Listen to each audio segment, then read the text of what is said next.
हम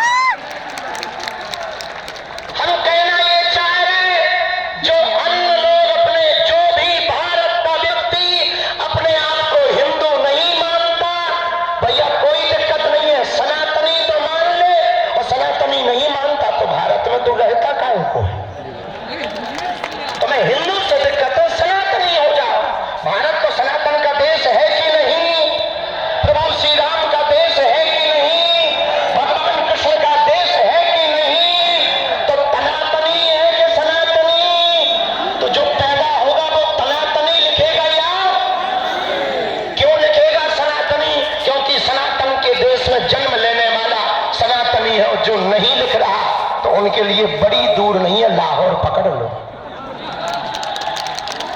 आपको हम ये भड़काऊ वाली बातें नहीं कह रहे हैं कि अपन को एकता करके किसी को मारना है ना। एकता करके यदि भारत हिंदू राष्ट्र बनेगा तो भारत में हिंसा नहीं होगी। भारत हिंदू राष्ट्र बनेगा तो गाय माता सड़कों पर नहीं, गौशालाओं में या गौ भक्तों के घर पर होगी।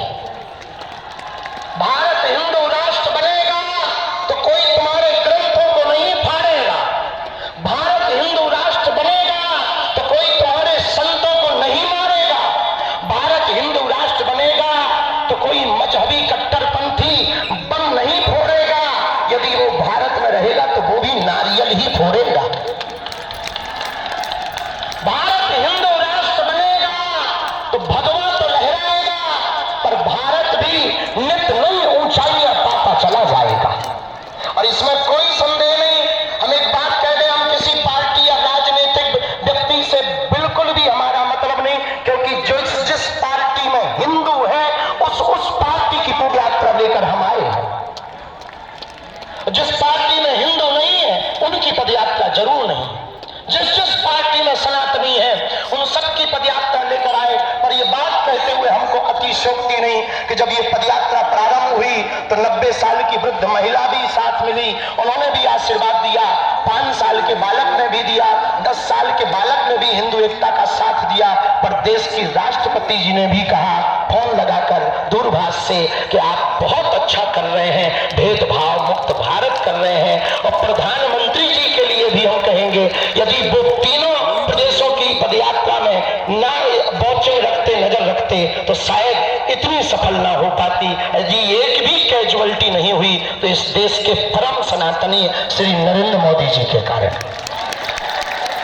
प्रधानमंत्री तो सबका होता है इसलिए नहीं, लेकिन उन्होंने बहुत बारीकी, वो सनातन के प्रति तो पक्के हैं ही हैं, चाहे वो रामलला के लिए हो, चाहे वो भगवान महादेव के लिए हो, कहीं के लिए, लेकिन सनातन के लिए तो पक्के हैं ही हैं। और जब उन्हें पता लगा कि पदयात्रा अमुक जगह पहुंची और दिल्ली में ऐसा हो गया, उसी रात पूरी पदयात्रियों की सुरक्षा के लिए स्पेशल आदेश निकला और 6000 पुलिस फोर्स प्लस बढ़ा करके पदयात्रा को सफल करवाया।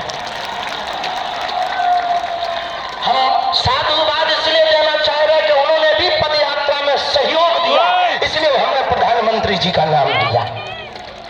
टेंट वालों ने सहयोग दिया तो हमने धन्यवाद कहा, सेवादारों ने सेवा की उनको धन्यवाद, ब्रजवासियों ने कृपा की उनको धन्यवाद। उसी प्रकार इस देश के प्रधानमंत्री ने देखा कि अनेक महात्मा और लाखों सनातनी सड़कों पर एकजुटता के लिए निकल रहे हैं, तो बोले हम आ तो नहीं सकते पर यहां से व्यवस्था पूरी करेंगे। देखे रहेंगे, उनका देखना ही काफी है। फिर पूज्य महाराज जी मिले तो भंडारा